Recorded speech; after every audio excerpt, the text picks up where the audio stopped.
From Chicago, this is Mona Lisa Baseball. We went to a game at Wrigley yesterday, and today we went to a game at American Family. And it was great. They were both great. Yeah, where's American Family Stadium? Not everyone might know that name. That's where the Brewers play, yeah. It's the stadium where they have Bud Selig's #1 number retired right next to Hank Aaron's, so yeah. Right, yeah. Out of only about, I think it was a total of 7 numbers retired. Was it even 7? It was either 5 or 7. And most of the guys didn't even play for the Brewers for more than a couple of years. But Bud Selig did earn his way in there. He voted himself in. Number one,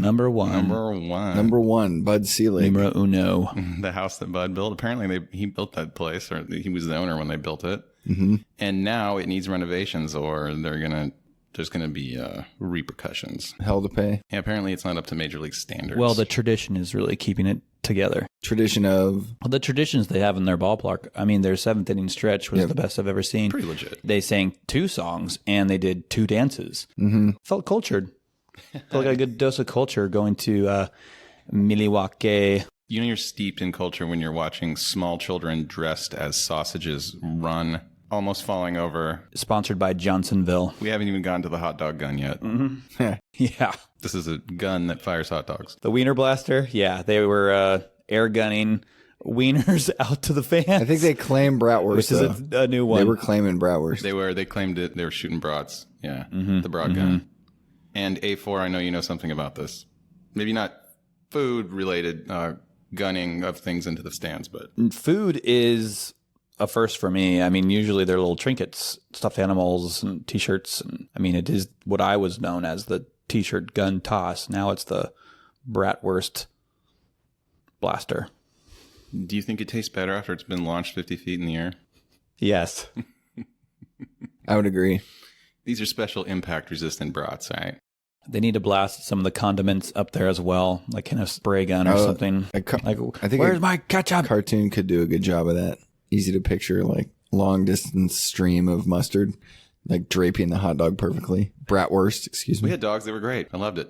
We had beer. We had dogs. We had good seats. That's what I'm told you're supposed to do when you go to Wrigley and American Family Stadium is to get a hot dog, watch yourself a game, have yourself a brew. They were playing the Braves, the formerly Milwaukee Braves, by the way, and the Braves won. And for some reason, we were sitting in the Braves section. It was like, what, 70-30 maybe? We were surrounded by Braves fans, yeah. Yeah. But full park attendance, what do you think the ratio was? I'm thinking about 70-30. Sounds about right. That's about right. Maybe 25. It was more Braves fans than I was anticipating. Yeah. I just didn't think I was going to experience the live, Braves rally chant. Tomahawk chop. Didn't think that we were going to get a 3-run home run to go ahead to get that to be worthy of the chant, but it was proved to be 3-run home run gets the chant. Yep. Apparently it does. Weren't you saying that Atlanta tried to shut that down because they thought it might be like racist or something? I think I said that. It's probably borderline. I think they told the fans not to. Well, the stadium used to supply the drum beat, and then the fans would go along with it. I believe they stopped supplying the drum beat, but the fans just started it on their own. Yeah. Whenever they felt like it was worthy of the... And let's call a spade here. It's a tomahawk chop. Okay, good. We don't need to dance around like that. Yeah. They titled it already, so that's just what it's called. So let it be known, I wear a hat. It's the Washington football team. And a Braves fan, asked me today, what's up with that hat? Yeah, because he just found out you were from San Francisco. Yeah. Right. So he's like, so what's, and I straight up told him I wear it for racial equality to promote that. And he just cracked himself a good belly laugh. We were surrounded by white guys. Him and his whole crew laughed at that one. There was a few people because there was at least 5 other people adjacent to where the people that we were sitting next to who were like eavesdropping on our conversation. Immediately he goes, oh, wait, you're not kidding. He could have let it be. But he wanted to find out. Now, the Washington football team did change their name the very next year, so this is a rare cap that you have. I would say yes. I think it's part of the charm, if I don't say so myself. Oh, for sure, yeah. What would you say after a lifetime of hearing about Wrigley Field and seeing it on television, what would you say surprised you the most of your Wrigley experience? surprised me the most. After such an iconic place, seeing it in many, many things, now you experienced it for yourself. What do you think surprised you the most? I don't know if I can say surprised, but I think just realized maybe is a better word. I certainly knew that it was a ballpark rich in tradition and obviously has a lot of American baseball history that was started there. But it didn't really quite dawn on me that until I was there and we had our tour guide, shout out Jason, that really opened up my mind and really made us realize. And I thought kudos to him because he's like, just down there was where Babe Ruth was calling his shot. And then he told another really rad story how like Hank Aaron stretched a single into a triple. Then I kind of realized wow, okay, this place really is special. I mean, it's federal property. It's a monument. Yeah, you can't tear it down. It's illegal. Amazing. So I would just say those kind of realizations was to my delightful surprise, I suppose. Mm-hmm. A2, anything jump out at you? Most surprised after a lifetime of not being there? Yeah, first time at Wrigley ever. It was beautiful. We took a tour. It was cool. Nice warm day. I checked the weather the day before. It was going to be 82. Nothing in the forecast. We did have 2 rain delays. And A1 through A4 may have been the last people to take shelter from the rain. We stayed out there for a very long time. We had our Mona Lisa baseball shirts on. They were heavy. Yeah, that was a pretty big surprise seeing everyone's aversion to being in even the lightest rain. A 1 minute shower. People were just out of there. Anyway, biggest surprise. I was surprised at how steep the bleachers was, and I was surprised at how many measures had been put in place to stop drunk idiots from doing stupid things. Yeah. I was surprised to find out that one year 18 people fell out of the bleachers onto the field. Oh, that's the number they said? That's probably a little too I many. missed the number. When they were standing on the levee? That was the punchline. Yeah, 18 people in 1 year, and that's the very next year they changed the wall, so you can't stand on it. It's got this angle to it. Slanted it. Yeah. And then there's this net that sticks out, and you'd think it's to catch home runs. No, it's to catch drunk people. I think another thing that surprised me was all the stories around the rooftop seating. I mean, that just tells you this is a baseball town. You want to see the game, but you can't even get a ticket to get inside. Well, that's fine. Just sit on a building across the street. And then, the stories of the owners putting up things so that they couldn't see anymore until they started splitting the revenue, Well, we're giving you a free product. We should get some of that share that you're taking there. Oh, no, we're not even watching your product. We're just happen to be having an independent party every single night. You guys are having a game. Oh, well, if that's the case, we'll put up a big fucking poster so you guys can't even watch your game. Oh, okay, that's what you're doing. Okay, I guess we'll throw you something. Oh, really? Okay, well, I'm going to buy your property now. Yeah, I know. What a trump card. Yeah, well, let's bring that same thing back to A1.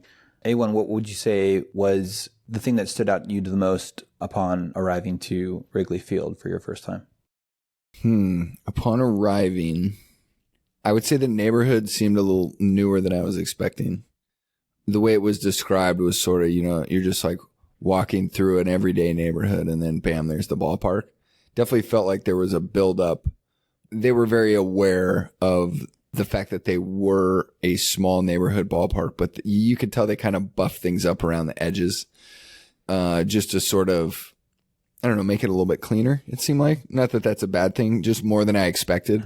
I think when a park's been there over 100 years, you're kind of thinking, it's going to be rough around the edges, but I didn't get any sense of that whatsoever. And in general, in Chicago, I haven't really got that sense that much is rough around the edges. It's been extraordinarily clean and vibrant city and warm summer nights and really, really cool. 6 people killed and 30 injured in gun violence the other day. In Chicago. Just down the street. Jesus. Well. Yeah, vibrant, like I said. Yeah. Okay, about Wrigley, the area around Wrigley. Well, first of all, yeah, there's new buildings on one side. People want their Bloody Marys before the game. They're going to pay a lot for them. Oh, yeah. So that part of around the front gate. With a pickle.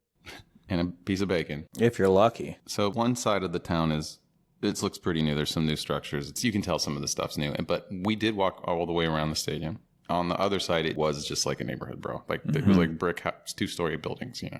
Just people living there. And there's a guy just sitting on his sidewalk with a Cubs hat on. behind the stadium. It's like, I bet he does this every game. Yeah, that's the side where we ended up getting our deep dish slice after the game, which... yeah, that side seemed more old school. Yeah, I gotta say, that's my first deep dish slice. That's just not really a thing where I'm from. Yeah, great pizza. Saved my life. I was starving. We were cold. I mean, we were wet. We were soaked. We got soaked. What did the guy say? Y'all may be the stupidest sons of bitches I've ever seen, but you sure damn do have the best T-shirts here in that goddamn stadium. So the second rain delay, the long one, happened before the 7th inning, so we could still get beer. Yeah, that was a blessing. It did allow for another pint. Mm-hmm. Well, the Cubbies did win the Mound visit game, score of 3-1. Cubbies had 3 more Mound visits by the end of the game, and the Cardinals only had 1 left. Kind of a slugfest for Mound visits, yeah. And I think that might say a little something about the team. It's like, well, things are going good. No stress. Don't need to use those Mound visits. Just going to hold on to those in case it hits the fan. This sounds almost like a Mike Tyson's Punch Out. You like having your 3 stars. You don't necessarily, you're just sitting on them. You don't need to use them. Mm-hmm. Is the Mound visit the same as what it used to be? I feel like they used to go out there and like try to see if the guy was good and then maybe leave him in if he was. But I think now it's just, yeah, we're pulling you. Let's just talk while we let the kid warm up in the bullpen, you know? Yeah, it seems like it's all just newfangled strategy, and Mound visits don't mean the same thing. Yeah. It's not like it was in Major League. Right. Where you look the pitcher in the eye and you're like, are you good? Like, can you do this? Like, I need to see it in your eyes. I don't think that's really the manager's jurisdiction anymore, which is a little bit well, I don't know. To me, it's unfortunate. There's something cool about, getting great ball players and they play in the way that the manager wants the team to play. But it seems like much more of a players' league where you could be the most prima donna piece of shit in the world, and ownership doesn't want the manager to be like, act respectable or I'll bench you. It's like, no, he's the star. He does what he wants. Yeah. Nobody buys the manager's jersey. That's a good point. Yeah. Yeah, I think that old style of managing is just long gone. I think they're just expected to do different things, and that's one of the things they don't do anymore is look their pitcher in the eye. Oh, right. That might be triggering. Right. Nowadays, a manager might pull a rookie kid on his first ball game who's pitched 6 shutout, hitless innings. And yeah, not even start the 7th. That really... The decision is made ahead of time. Really broke my balls.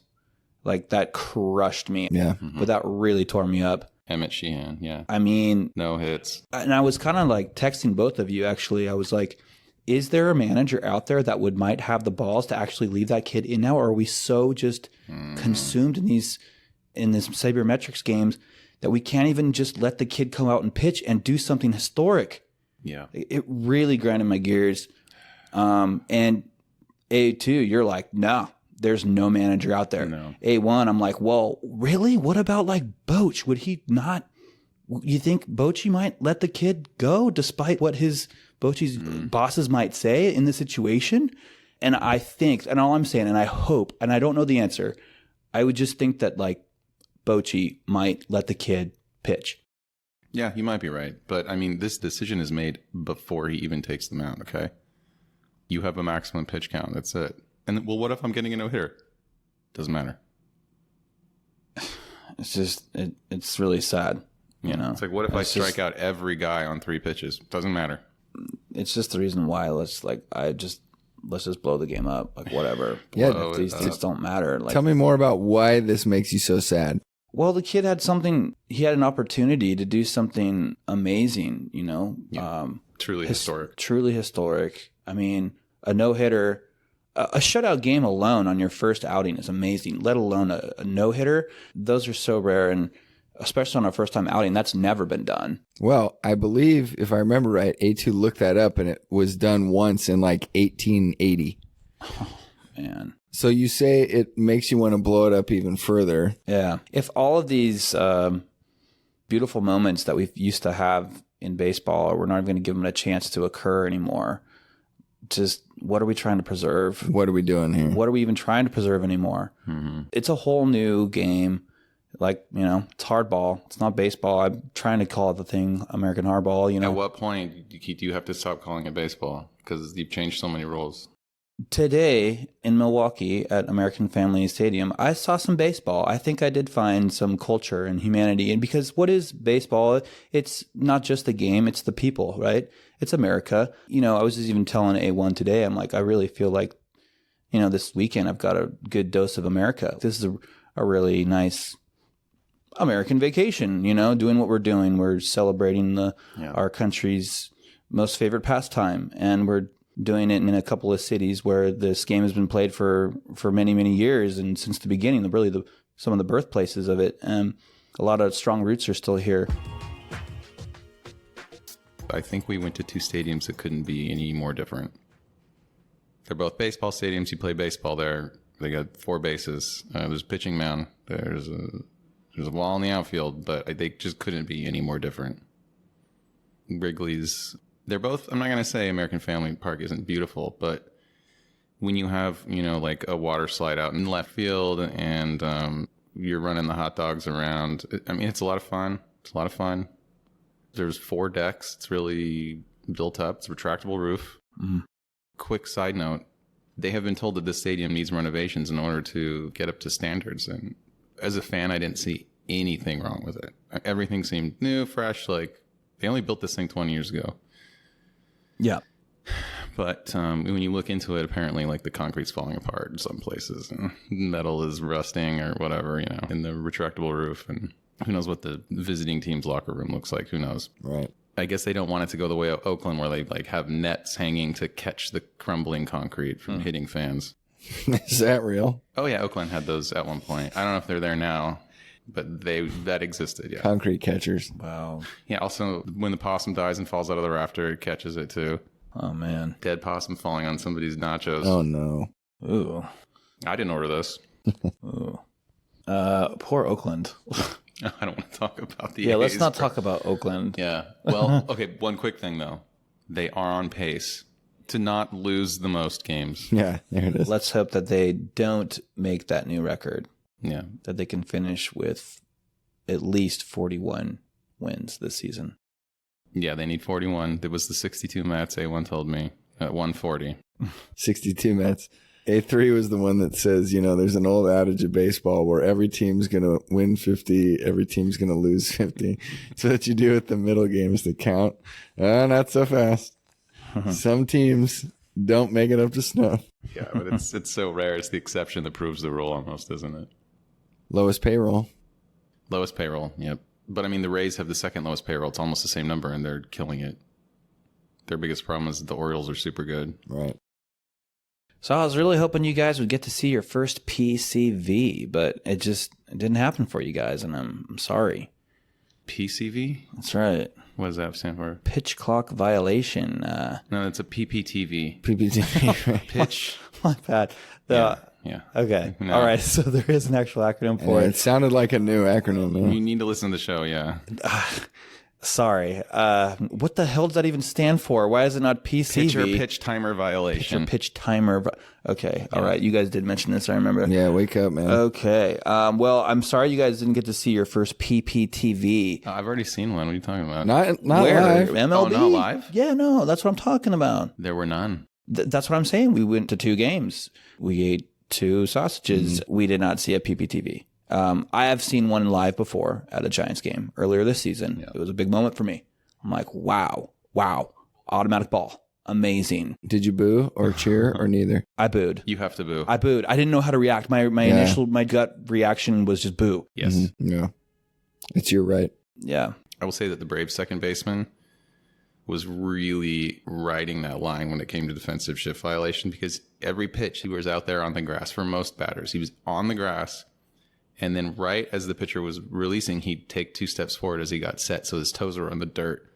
But it was so close, because you're supposed to be there before he releases, that any one of these could have got called. You know what I mean? So it's interesting to see how they're riding that line, literally. Right. I guarantee just the average fan was like, they don't even know how close they were. But we are not your average fan. Ump is really I hope keeping an eye on that. I mean, if that's part of the rules, Like, it's ticky-tacky to call it anyway. I'm glad he didn't call it, but I'm just saying, like, what's the point of having rules? Like, what does the ump do in that situation? Are they just supposed to throw their hands up in the air? Yeah, that's why it's confusing. they throw their hands in the air as the pitcher is delivering, so it screws with his whole thing, you know, and then nobody knows what he's calling because it's only happened twice. And everyone's like, what? He needs like a button, like a sensor button. You can just press it, and then the whole stadium will go. Yeah, we've been pitching for this for a long time. Yeah. Right. One of the big differences between Wrigley and American Family is kind of the amount of music they play and the amount of distractions that are happening at all time. Yeah, more bass, more hip hop. A lot more like, song and dance in Milwaukee, I would say, than in Chicago. Chicago's just like all business and baseball, Milwaukee was kind of, let's have a good time doing it. It's Miller time, Right. which is great, Both are not wrong. Hoist your small child in the air, and we're going to put him on the Jumbotron. That's right. That was sponsored by The Simba moment. Little Nuggets. Little Nuggets. Good call, A1. Sponsored by a fast food restaurant that has Little Nuggets right now. So the mom or dad or what we saw, Or brother. Big Brother. Yeah, Big Brother. is supposed to put up their small child or little brother or sister into the air and hold them like Yeah, they played the song. Mufasa did Simba in The Lion King. And showing them off to the rest of the pride. Yeah. Also, mascot game in Milwaukee, totally different thing. The mascot is like, he's dancing in a little house in left field. And we got to see the home run slide. We did. Let that be known. I mean, as soon as we sat down, home run slide. Yeah. Was it Bernie Brewer? I think so, yeah. I didn't even know what was coming. We sat down literally next pitch, bomb. He took a good look at that one. I think that was his 4th home run of the year. And he's hitting about 208. He took a real good look at that one at home plate. And there was no chin music. Yeah. I think, yep. That is definitely okay these days. Well, they take a real good look. They threw at that one guy in the ninth. You remember that? Who was he? He got thrown at. Yeah, I didn't like that. Was he the guy? No. Okay, some other guy. It was like history with the two. Could have been. I mean, he definitely stared him down as he was walking to first. Oh, even the fans were like, hey, that's 2. Come Yeah, on. Like, 2 and 1 at bat. One brush back, okay, fine. But then like one of them came for his head. Pretty damn close, yeah. Yeah, he went down fast. I also saw something I've never seen in a baseball game. Now, this could be a common thing. I don't know, but I've never seen it happen. Guy hits a slow dribbler down first baseline. It could be fair, it could be foul. It's 50-50. Who knows? It ends up foul. But, guy's already past first. As he's trotting back, I notice the catcher takes his bat and stands it on its end in the batter's box for him. So when he comes back, he can just grab it. And I just thought that was cool. It's like, these guys play on a team together before? I probably not doing that for everybody. A4, did you spot that? I didn't. No, I really wish I'd have seen that. Yeah, so we saw a guy slide down a home run slide. Never seen that in person. I've never seen a relay hot dog race. That was new. We saw some dugout dancing, too. Yeah, they have a large hype crew. Yes. In Milwaukee. Yes. Several people. They're doing like line dancing on top of the dugouts. And X golf. Yep. If you want to work on your swing, you can do that during a baseball game. So in order to increase attendance, these guys put in like VR golf, and they thought that was going to do it. Yeah, I mean, what'd you guys think of the attendance today in terms of it's a Sunday afternoon, great day for baseball. 38 plus. And what do you think? It was kind of looking like capacity, maybe 45 or something like that. Like it was pretty full, but not totally full. Right. It was pretty good. The good seats were completely full. Ballpark was full. Yeah. I mean, the number came out, on the jumbo. It was like A2 said 38 plus. And then even yesterday in Chicago, it got up to like 41 or 40 something. And that ballpark was packed. So I'd say baseball is alive and well out in this region. The listed capacity of American Family Field is 42,000. Just shy. So, I mean, when they said it was 38.5, that seems like... Yeah, maybe more like 35. Yeah. It didn't seem... It's the ticket sales, not the attendance, right? I don't know. Oh, yeah. I'm so wary of this because we live in San Francisco where the Giants like fake. They would, right before the game started, they would sell all the remaining tickets to scalpers for $1 and then call it a sellout. Yeah. Now, make sure to tell you, and another sellout. Yeah. They'd always get that word in there. You're looking around. You look in the top deck and you're like, okay, clap your hands. It went from being funny to being pathetic, guys. Let's Yeah. just stop. I'll tell you the one thing that both ballparks had in common was that neither accept cash. Really good point. That was a big first. The thought of it's just your money no good here. More like we prefer the card, but the straight, nah. I think bro just doesn't have time to make change. It's like his job is easier. He can carry more malts if he doesn't have to make change. Yeah, but it was also the concession stands too. Not just Johnny running down the aisles. You remember the change? Cashless. The change belt thing the guys would wear? You know, like, and you press the thing and it would pump out quarters and nickels and dimes and stuff. That's heavy. Well, that's an interesting thing that the fans don't, I guess they do it in their own way now, where they used to, you know, if they're vending to someone in the middle, the cash gets passed down from hand to hand, and then the change gets passed back hand to hand. Yeah. And it kind of happens in the same way, but it was the machine that does the credit card. It's like, pass me the credit card machine. Yeah. It seems like the Johnny on the spot vendors don't yell as loud as what I'm used to. No, they're not doing the calls anymore. No, Peanuts here. No, one guy was, though. One guy I heard say ice cold. That was the only one I heard today. The guy that was yelling the loudest was the guy that was taking at-seat orders and had to yell by first name. Yeah, that was Hey, everything. Jerry, I'm the Erica Norton. Yeah. And Did you order a hot dog? Oh, here's something that happened that kind of I thought was really strange. Bro hits the home run in the bottom of the third, and the next guy's already at bat. We got clocks, and then the fireworks go off. In the middle of the day, by the way. In the middle of the day. And he's like, the pitch is coming, and it's like, pop, pop, pop. I'm like, how is that not the most, like, how do you... It's like, we're not done celebrating here. Are you kidding me? Yeah. But the timer, you can't do it no more. Stop celebrating. Let's go. Got a clock. So what were some of the big differences between the two parks you guys noticed? I mean, they're both open to a degree, but Wrigley just felt so much more wide open, where I guess that's the limitation of a team that's so far north, is if they feel like they have to have a retractable roof. It's a cool thing, but the more open, the better.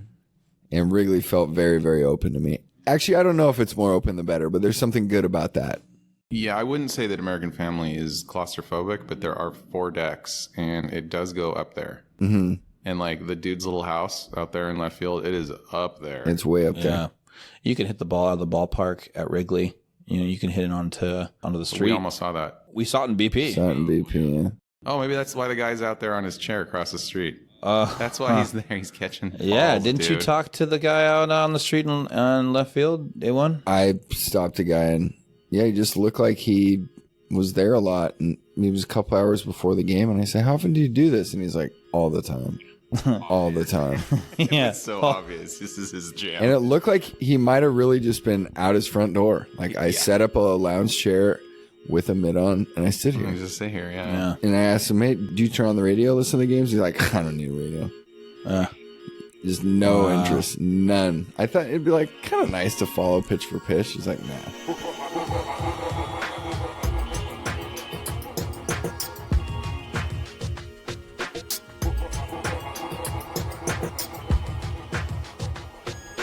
We are not your average fan.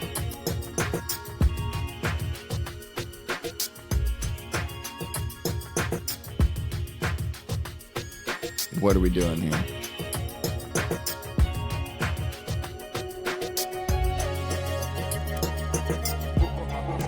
Stop celebrating.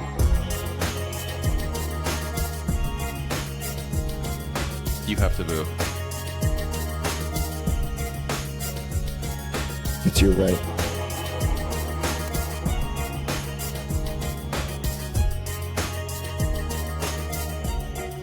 I sort of did it on purpose.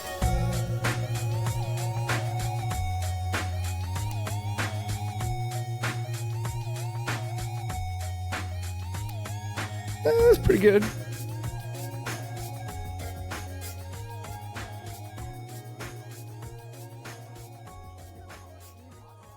What is baseball? It's not just the game, it's the people, right?